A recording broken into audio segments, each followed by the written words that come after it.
So welcome back everybody. I'm really happy to be joined on this video by the lovely Katherine. So Katherine runs KCH Nutrition, Katherine Caris Harris, and she's an awesome sports person, really fit, amazing nutritional therapist and practitioner, and also lectures in some topics in sports nutrition. So she'll do a much better job of telling you who she is and how she came to be here. And then we're going to look at nutrition for performance sports, athleticism. So not your sort of 10-minute go at the gym, but people that are really doing endurance sports, and we'll be dispelling some myths about what to eat and when to do it, and look at more of the functional side of sports nutrition. So Katherine, that was probably not a very good introduction, but I'll let you take over and do a little bit of a better one. Okay, no, I think it was very good. Thank you. So where shall I start? I'm into triathlon. I've been doing triathlon for 14 years. I do GB age group stuff, and I'm on 70.3 World Championships I've done the last 2 years and various things like that. High Rocks is my recent venture this year that I've done as two doubles, which we podiumed on both time, and a singles. But triathlon is my endurance hat. I think endurance, I should say, is quite a flexible word. You know, some people might think an hour is long, some people might think 6 hours, 12 hours. So for me, I would sort of typically think 2-3 hours plus is sort of you're entering endurance territory. I've definitely not always been sporty. I was not sporty at school. I was academic. I went to medical school, dropped out, and then my first degree is in economics, went to work in the city, had a career break when I had children. Then I got into sport. So I had a choice. I had 2 hours free a day. I could either go home and clean the house, or I could get a PT, go to the gym, get in shape. And I chose the PT route. And he encouraged me to do my first 10K. So that was my first ever age 39 competitive race, was 10K. Went on, next year I moved up distance, I did a marathon, and then another PT at the gym said, "You want to do a triathlon?" So, well, I can't swim. I could do head up breaststroke to sort of get myself to the edge, but I didn't like putting my head in the water. And I had ridden a bike since I was a teenager, but there was another girl in the same position as me, and it was a team triathlon. So anyway, I learned to swim, age 40, got a bike, and then, you know, slightly with the triathlete mentality, it obviously varies my personality boxes, but it's quite obsessive sort of sport. 2 years later, I was doing various Ironman and things like that. And then I thought, okay, I need to get a balance. I haven't got it. Need to use my brain again. And that's when I did a degree in nutritional science. And I've since specialized, because of what I do, in sports nutrition, but very much with a functional, maybe we can talk about what that means, sort of functional skew hat on it. And eating disorders and disordered eating, because a lot of people transition from that area into endurance sport. So I wanted to be qualified in that area. And yes, I now lecture specifically on functional testing in athletes and gut health for the Centre for Integrated Sports Nutrition. And I work actually, I probably should also say I work with a lot with corporate athletes, as I call them. So people, age groupers, so not professional athletes or team sports, but age groupers who are very competitive. They take their sport quite seriously, but they're also holding down very demanding jobs. So they have a lot of energy demands to understand. It's not just like you've got a professional cyclist, you know, you've got your cycling sessions, you need to understand that, you're resting, you're recovering, and off you go again. Their lives are a lot more complicated, and there's a lot more stress that they've got to manage. So I work with a lot of people like that to help them understand and sustain high performance. Is probably a good way to put it. Yeah. Excellent. Yeah, I'm definitely not an endurance athlete. My 40-minute circuit class for the over 50s is as sporty as I get. And you know, Katherine, obviously, that I'm going to the Tour de France for a few days and have passed up the chance to go cycling with Sir Chris Froome because I'm rubbish on a bike. Hence getting you in to come and do this video. So should we start with the functional testing, the functional nutrition side of things? I think that's probably quite a good place to start. So when we talk, a bit like people who might be familiar with functional nutrition or functional medicine, functional sports nutrition is very much the same approach. It's about, rather than the traditional counting macros, getting all your carbs right and your protein and fat and getting all of that perfect, really what we need to do is get our foundations right. So we need to have our underlying health right. So gut health, detoxification, all this is our nutrient statuses, thyroid health, all of this, all of our systems, our transport. If we get that right and think about nourishing the body, the sport side, the performance side builds on there. So rather than worrying about the latest supplement or ergogenic aid, have you got the foundations right? And I suppose the functional testing, as you know, Debbie, is obviously testing that is much broader and more and deeper than stuff you will get at the GP, or even sports nutrition blood panels, which I look at. They are quite limited, and there's a lot of myths that some of them do like a one-off cortisol blood test, and I'll have someone say, oh, my cortisol's fine. Well, we don't know that from a one-off blood cortisol. No. So and people don't look at red blood cell magnesium, or they just look at serum magnesium, and it's just not wide enough or broad enough, and people, as you know, normalize a lot of issues. So gut symptoms, obviously your speciality, reflux, common in athletes as well.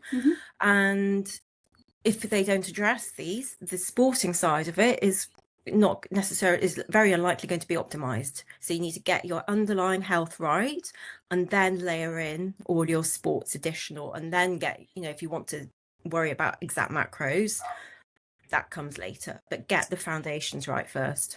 Yeah I think that's really important, isn't it? Because it's okay having the right foods going in, but if your body isn't able to utilize it because it's not functioning properly, then you're only getting part of the picture. And I know you've seen this probably as much as me, the sort of the supplement companies, the influencers, everybody's got a product that they're promoting, that they're taking a cut from. And it's easy to just get sucked into all of these high performance supplements, the biohacking, when actually you don't necessarily know what you're doing with those. You don't know how your body's going to handle it. You don't know if your body needs it. And it's really important to have that good understanding of how your body's functioning so that you can feed it what it needs to function better, isn't it? Yeah. I mean, I think two things from that is, one is what we really as athletes need to focus on is nourishment. So it's not just getting any, sometimes you are going to eat carbs. If you're doing a lot of endurance sports, some of those carbs are not going to be the most nourishing ever. You've got to get the calories in sometimes. But we do, for sort of typical more age groupers, not your Tour de France lot who are going to be very optimized with their chefs and everything. It's very, very lovely. We can't, just because we do a lot of exercise, eat a lot of rubbish, and I think the other thing on what you were saying, which I wanted to say, is we need to really understand what our goal is, and all this longevity and wellness that is out there at the minute. There's a real dilemma between optimizing your sporting performance and being number one on the podium, if that is your goal, actually, versus optimizing your health. And I think sometimes to achieve both of those, we cannot, especially as we age.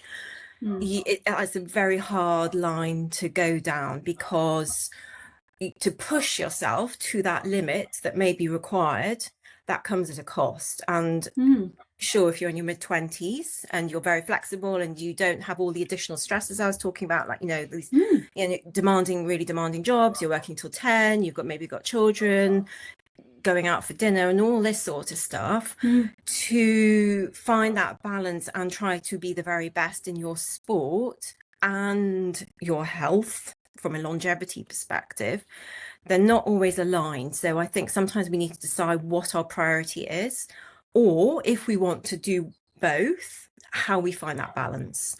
And sometimes we have to not listen to all of the messages out there because they're not going to be right for us. We have to personalize. I think personalization is the key, understanding our own biology, and then we know what is right for us. Absolutely. And I think there's got to be a trade-off, isn't there? You can't have your cake and eat it, so to speak. So, you can't be at the pinnacle of your sport game and not feel that pain somewhere else within your day-to-day life. So it's, I know you and I have a similar sort of consideration around some of the biohacking supplements, like the NADs, the NMNs, the peptides, that we're not necessarily driving the right processes with those You know, so just because somebody says this supplement feeds this mitochondria or does this, doesn't necessarily mean that long term that's a good idea, is it? So it's managing that stress as well, isn't it? Because exercise to that degree is quite a stress on the body. So it's also a huge making stress sure on the body. Yeah. And a lot of people, so I mean, I'm being a bit narrow here, but say for example, I get a lot of middle-aged ladies coming, good athletes, but things are beginning to, you know, perhaps they're struggling with weight gain or energy's gone downhill. And one of the key things that people do, that middle-aged ladies do that they shouldn't be doing, is faster training. Because they are trying to, and often men as well, to be quite honest, because they're trying to manage that body composition, which still drives people a lot in what they do. And, you know, we're told, not necessarily incorrectly, that we need to be careful with our carbs as we go through perimenopause and menopause, because we become more insulin resistant potentially. But it's about, for an athlete, it's about that you can have them. It's about the timing. It's the timing of your carbohydrates is very, very important for an athlete, especially as we get older. So, you know, all these carb recommendations, which I can talk about specific recommendations if you want. Please. Because then we've got the whole carb versus fat debate, which is another whole avenue, and it's all too black and white, in my opinion. So, what do you want? Do you want me to talk about actually what the standard recommendations are? Okay. Yeah. So, standard recommendations are, if you're going sort of definitely over 90 minutes, possibly over 60 minutes, you want to be having 60 grams of carbohydrates an hour. Now, you can do that through just glucose. So for more practitioners out there, that will be done through a single glucose transporter.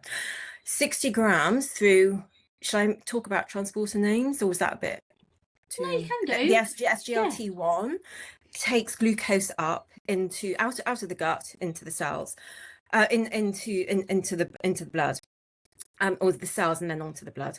But 60 grams is thought to be the limit that you can do via glucose to get. And then if you're going to be going, say, over 2.5 to 3 hours, this is where the dual transport carbohydrates becomes important, and you would introduce fructose, because you can then take up more through GLUT5 transporters. Okay, so previously, and this is where again there is debate, and the Tour de France guys will be taking a lot more than this, but for most of us, we would be told to take up to 90 grams of carbohydrates an hour through glucose and fructose of a 2-to-1 ratio.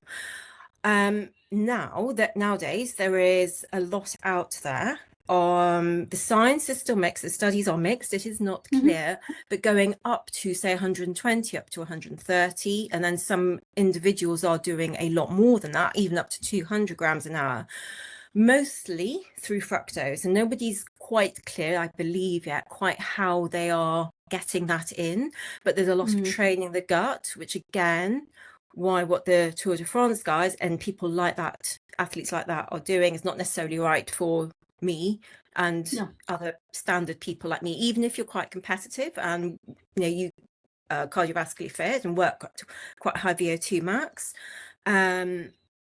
They spend a lot of time building up this tolerance for this amount of glucose to come in, and I'm leaving aside whether this is a good thing or not at the minute. Okay, this is just what the recommendations are. One of the issues can be, so say you think, okay, I'm going to give this a go because I've read or heard that the more glucose or more sugar I can take on is going to improve my performance. I think we need to be careful on, just because we can tolerate something, does that mean it's improving your performance, or are you just tolerating it? So that's one thing. If you take on too much and you can't, so environmental conditions, for example, will alter your ability to tolerate things. So the heat will make it much harder to tolerate higher amounts of glucose. Potentially then you're exposing yourself to a greater risk of GI distress in a race or even training. So there's lots of sort of pros and cons. And obviously hydration is going to be going alongside this. So 60 to 90 grams, to summarize that, over 2.5 to 90 grams 2.5 hours to 3 hours or over would be the recommendations. If it's under that, you can be looking at just 60 grams is probably sufficient. If it's an hour, 45 minutes, you probably don't really need anything, so long as you are fueled, you know, you've had your breakfast and you've got enough glycogen it stores effectively. So that's the sort of standard recommendations. Okay. I'm not saying there's anything necessarily wrong with that. What I think is very important for your average age grouper, for example, is to be metabolically flexible. So we can use fat and carbohydrate and know how to periodize.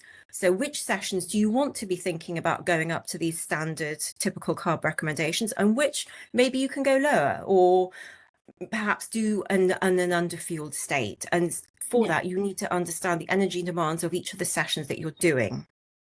So the intensity, what the goal of that specific session is, and how long it's going to be, etc. So that makes a difference to how you will fuel for something.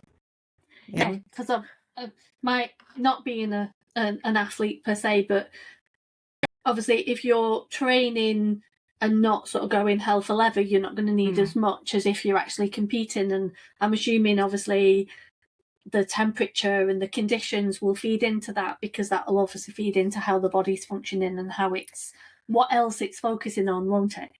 It will, and it will also make a big difference. So the intensity, or either whether you're measuring heart rate or percent of VO2 max that you're training at, will make a difference as to whether you're able to use fats to fuel that session, which typically is a sort of 70%. There is some studies now saying you can go higher if you train it. Athletes often have higher fat oxidation rates than a more sedentary person, but there will be a crossover point where we start to use predominantly carbohydrates, and the more intense that session is, the more carbohydrates you will fuel. I'll come on to Tim Noakes in a minute on his needing no more than 10 grams an hour, because that's another whole thing. And being sort of trying to go keto, etc., which I think also you've got to be very cautious, especially for women. So lower intensity, lower heart rate, sort of zone 2-ish type thing for simplicity. You should be, as long as you've got healthy mitochondria, coming back to the functional side of it, you should be able to use fats to fuel that. If you're going higher than that, so ladies or men who are doing their HIIT sessions and they're going up into zone 3 or 4, they are going to be needing glucose to fuel that. And you can switch between different stores. So this is where we want to be metabolically flexible. So for, say, a competitive athlete, somebody who's competing to quite a high, so, you know, they're trying to push it and they have a season, runners or triathletes, you know, it's height of triathlon season right now. Now is not the time to be probably trying to do faster, the lower, messing around with your fueling. In the winter, maybe that is the time when you've got some very targeted sessions that are lower intensity, perhaps more endurance, where you can try to go under fueled, but we need to know, this is where about the goal of what we're trying to achieve is. There will be a caveat to all of this. So for example, in our world, insulin resistance, diabetes, athletes aren't all fit. They may be cardiovascularly fit, but they're not always metabolically fit. So this is where, again, how you fuel, how high you might go with the carbs. Are you going to try keto? Do you need to know your biology? You need to know if your fasted insulin is good. Now, exercise helps insulin resistance. Most athletes, if they're metabolically, their fasting insulin is normally quite good. If it's not, and we can obviously test that, we need to have a chat and we need to work on that before we worry about trying to podium for something. That's coming back to getting the foundations right. So there's a lot of factors feeding into how you would fuel. I think number one, know your goal, know your own biology, understand the science, where it's coming from, and then know how to put your own situation into context of that, and understand the energy demands of your training sessions, assuming you've got a plan. So you can then put it all together and know how to optimize it, your fueling. Yeah. And that makes sense. And I think the thing to also consider, certainly from a female perspective, but potentially from a male, is all of this can change as we get older, and our hormones and our stress levels change. And we know obviously from that perimenopausal, menopausal phase, metabolic flexibility is a lot more challenging. And that sort of feeds into that whole, should you be fasted, should you do keto, and coming back to that functional testing, genetic understanding of how your body works to work out what's right for you, doesn't it? Absolutely. And the genetics is another, obviously, really good. If you want to really get this right, to do your genetics, to understand your bloods, know what's going on, if it gut's in good shape and all this sort of stuff. The thyroid, in terms of the testing that I do and the type of clients I see, conversion T4 to T3 is normally really poor. And this is, but is either overtraining, burnout, the body trying to, it's not because they're deficient in zinc and selenium, it's because the body's trying to slow them down. That is what I see day in, day out. And going low carb inappropriately, you're potentially going to aggravate that situation, or even that may be why it's low in the first place. So this is where understanding someone's history is obviously really important. But there's a lot of athletes, very good athletes, who are out there who are on thyroid medication because they've pushed themselves to the brink. And typically sort of these type of individuals don't know their stop button very well, and it's weak to stop, so we push through. And it comes to price, especially as we age. We can't just keep pushing through. And this, I know I'm now coming back to women again, but if you want to have a smooth transition through that menopause, we need to find that pause button and know it's okay to stop. I say this message again and again and again.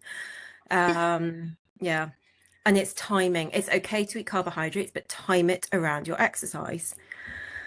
I think that's really important. I certainly, from the thyroid side of things, with the conversations that I have with various practitioners, is you often see, low levels of T4 and poor conversion and low levels of TSH. And I quite often get practitioners being quite confused because they're almost expecting TSH to be high to try and drive that thyroid production. And it's, well, no, the body's going, hang on a minute, I don't want to be burning calories or, using energy because you're not giving me what I need. And it's, I think that's, I don't know if that's what you see, but that's typically the picture that I see, is there's just that, not only is the poor conversion, but there's that lack of drive to make it happen as well. And you're using adrenaline and cortisol to push on through every day and do what you do, and it just catches up with you. I think the other thing that athletes and all athletes, but particularly endurance athletes, underestimate is the oxidative stress that we put our bodies under. So obviously breathing produces free radicals, but exercising produces a lot. And there's a whole sort of antioxidant debate in the sports world about whether you should take antioxidants as supplements straight after exercise or not, and generally not, because it can blunt the training response, that inflammation that we generate. But if we overtrain and don't fuel or nourish our bodies properly, that inflammatory balance doesn't come back to homeostasis, and we can build up quite a high burden, and that can also have quite a negative impact on our performance as well, which I think is underappreciated. I think, and that's the thing though, isn't there? There's such a focus on the macronutrients, how much fat, how much protein, how much carbohydrate, but it's those micronutrients, isn't it? Those polyphenols, the anti-inflammatory, the fruits, the vegetables, where you actually feed the body what it needs to repair and to reduce some of that inflammation at the right time in your journey, isn't it? And I think that's for my understanding, minimal as it is that's often overlooked, that it's very much proteins, fats, carbs, and it actually doesn't matter what those carbs are when actually it does, it matters doesn't it? hugely. And also the number of athletes who will take non-steroidal anti-inflammatories is really quite high. And I mean, it's your area of expertise, but the impact on our impact on our liver, and thinking about sulfation and everything else that our bodies and our livers have to contend with, it's just, people don't think about the wider impact of taking these things. But again, that's just masking the issue and enabling you to push on through, isn't it? Because that inflammation is there for a purpose. And that pain is there to send us a message. And the message isn't, give me some ibuprofen because I hurt. The message is actually, you might need to just do something to enable me to heal a little bit better. And it again comes back down to that. You can't just take pills and supplements and push on through and expect your body to be happy with that, can you?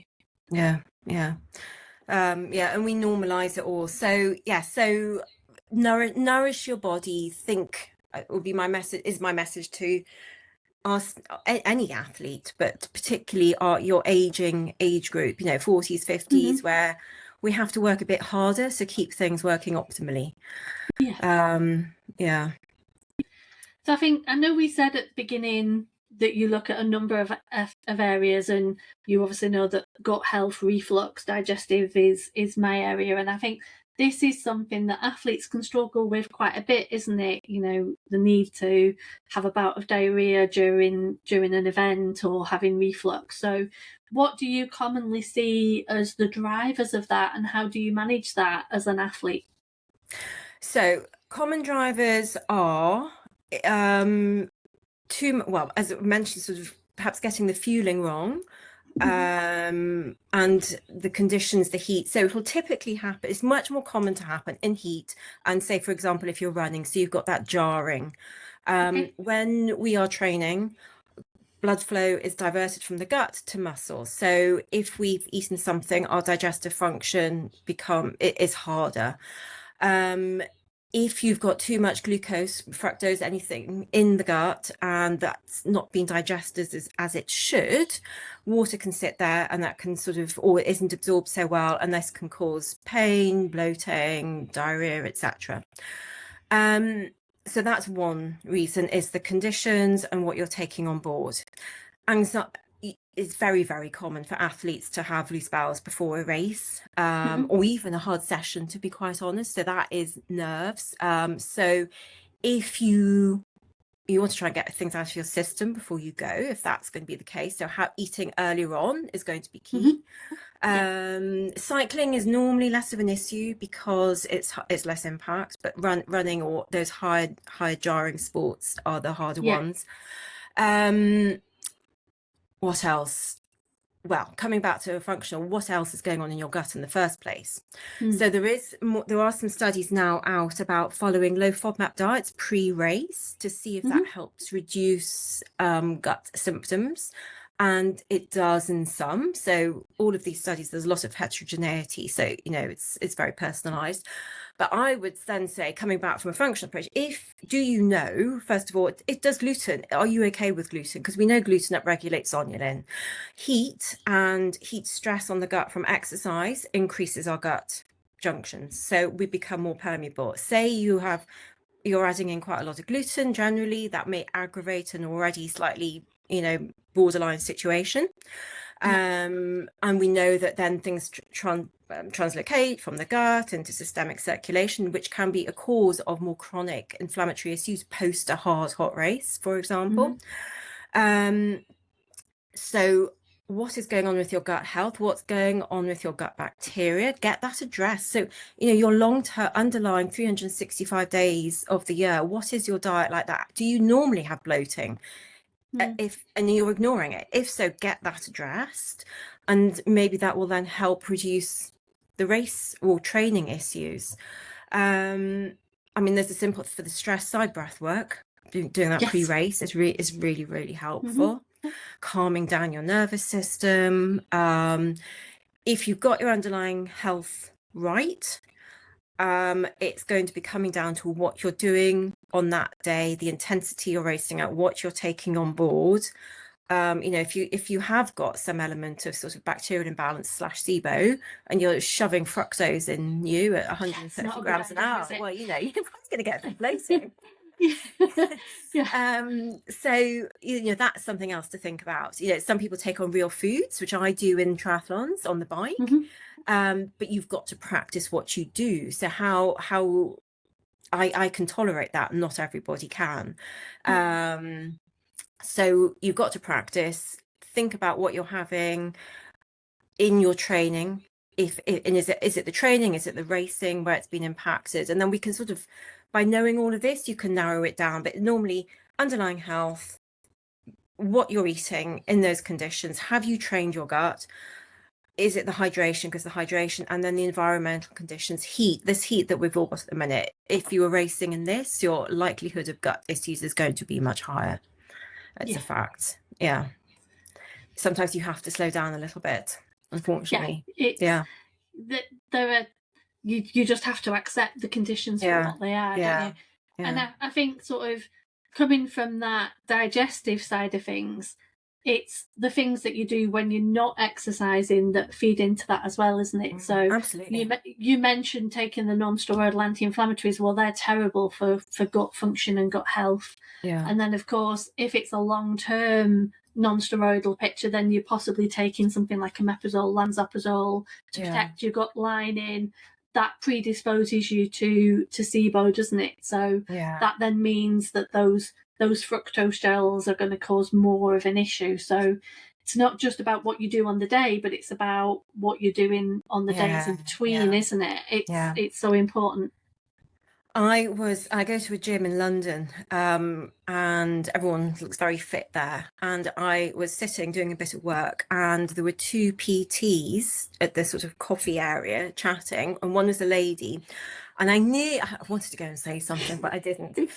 She was talking about, basically, talking about reflux, and she's going, oh, and she said she's only in her 20s, and she's saying, oh, I've been given this, I'm just going to take it for a while, see how it goes. And, you know, I was dying to go up and impart. I'd have been there. I'd have been there, Catherine. I'd have been there. But my advice to her, probably people are, is stress.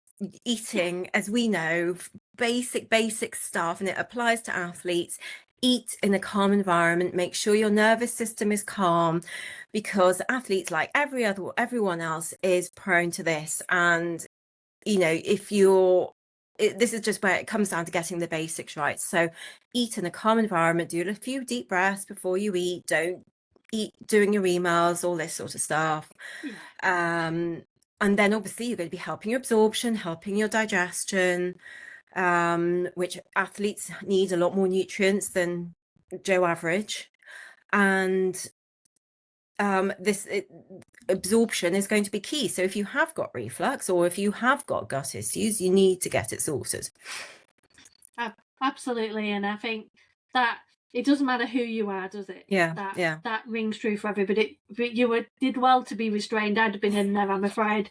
I would have been like, well, you do realise that this is what you're doing. If she'd been right next to me, I probably would have been, but I'd have to almost have gone right behind their sort of coffee. I thought, I just, no.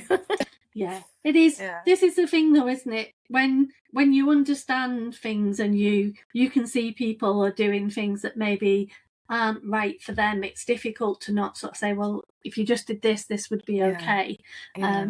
I think unsolicited advice isn't always welcomed, is it? But these things are really important, aren't they? Yeah. It's about I talk about connecting the dots all the time. It's about connecting the dots, and athletes potentially have more dots to connect. And we're so inundated with this dietetic approach about counting your macros, which I'm not saying, I'm not a fan of counting macros, because I think it encourages a very obsessive personality trait and encourages eating disorders or disordered eating, and I think we need to learn to trust our bodies. I think we need to have an understanding, so maybe count things for a week or two, have a know what is in what, because it's very easy, you can easily overconsume. Weight is important for certain sports, don't get me wrong.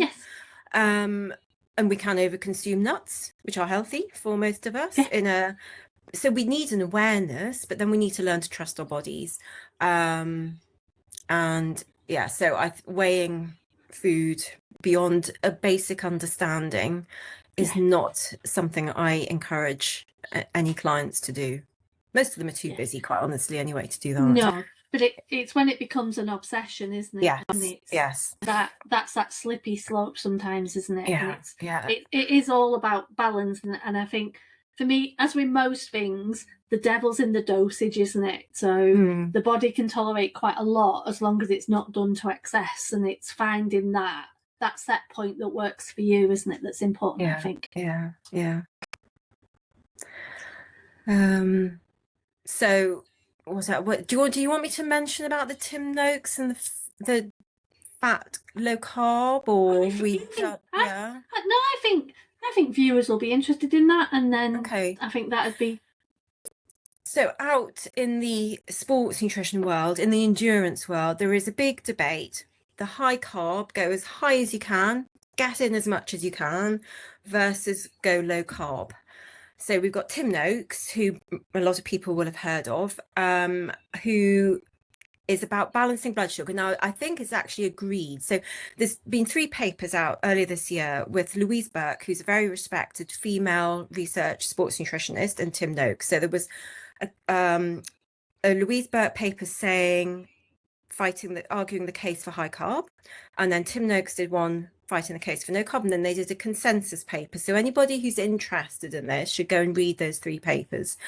And it's all about oxidation of fats. So carbohydrates are a more economical fuel than fats.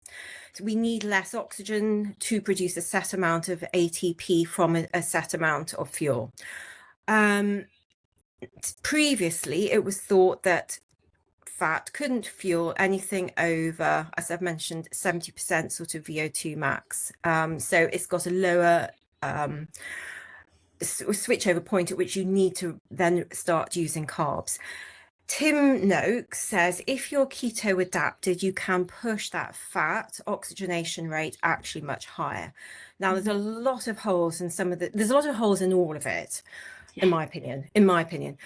One of the studies, for example, 2 of the studies that he uses as his evidence, one is on a 5K race. Well, 5K isn't endurance. And the other is done on a 70%. Well, 70% from a lot of competitive endurance, certainly at a sort of 70.3, which is a half Ironman, we will be going, and I'm, there's a lot of people better than me, be going much higher than that. So how relevant is that to a highly competitive and performance-driven athletic field? Louise Burke puts forward the argument that only the higher performance zones can be fueled through carbohydrates. And again, with her studies, there are limitations on that. Rather than going through all of the detail, what they agree on is that blood sugar balance is important. So not going hypoglycemic, this sort of blood sugar curve that we try to balance in our day-to-day lives as well. Tim Noakes says all you need is 10 grams of carbohydrates an hour to balance your blood sugar, and you can fuel the rest on fat.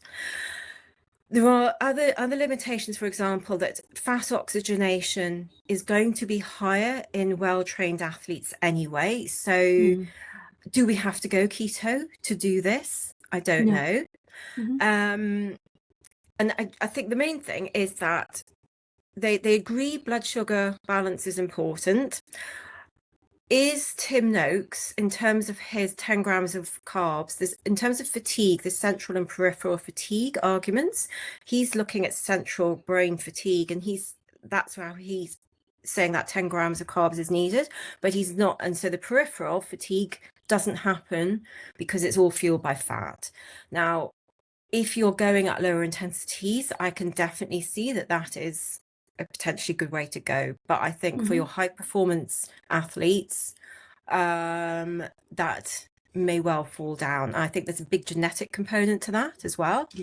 It's not been looked at. None of these studies have looked at, say, thyroid function. I don't know what if in the females who are doing this low carb, what's happening to their thyroid, and no other markers are looked at. If you are coming to this from a position of metabolic dysfunction, Tim Noakes's way is probably good to do for a while, and then maybe switch. Yeah. It's just too, in my opinion, it's too black and white. Why do we have to, or in the winter, as I said before, in the winter maybe go lower fat, more slower fat burning, and then you sort of drip in your carbohydrates and you build up to your season. And the other downside of going low carb is that our transporters that get glucose in and out of cells are down regulated on a low fat, on a low carb diet. So then say you're always low carb, and then you want to go and find that top gear because you're doing a race, but you've not trained with carbs, you won't be able to use those carbohydrates as well as you would otherwise, because it's been down regulated. So you need to train, you need to upregulate everything and train your gut to tolerate it. So yeah, I think we need to, it's the same as I said before, be metabolically flexible, and there is a place for each of them. And it's just, what is your goal? What is your starting position in terms of health? What are you trying to achieve through all of this? Understand your own biology, understand your own energy demands. And for these corporate athletes, that includes picking up children from school, it includes doing presentations, all of this sort of stuff. These are all energetically demanding in different ways, and we need to understand that. And I think that's quite a nice point to end at, but that sort of says to me that this is the benefit of working with somebody like yourself that understands all of that functional testing side of things, can look at the genetics and can look at the person as an individual rather than a cohort that has to eat this for this activity or that for that activity, and being able to pull all of that together. So if anybody's watched this video and is intrigued to know more about how they can fuel themselves more effectively and look after their body into their old age while continuing their endurance sports, then Katherine is most definitely your woman. So we'll put a link to Katherine's website in the comments, and you can obviously come and reach out to Katherine to discuss how working with her looks. We'll also put a link to the Centre for Integrative Sports Nutrition for those of you that are practitioners and want to learn more. It's an area I don't know an awful lot about. I'm very much in the disease state, which is why Katherine's kindly come to chat to me about all of this today. If you have enjoyed this video and you want to keep in touch and see when other videos come out, do make sure to subscribe to my channel so that you get notifications. And please do drop us a like, and if there's any comments for either Katherine or I, then please do drop them in, and I will find the relevant answers if it's something that I can't answer. But once again, thank you for watching this video. I hope you've enjoyed it, and thank you very much, Katherine, for joining me today. It's been a really interesting conversation, and I've certainly learnt a lot. And hopefully those of you watching will see you in another video. Goodbye.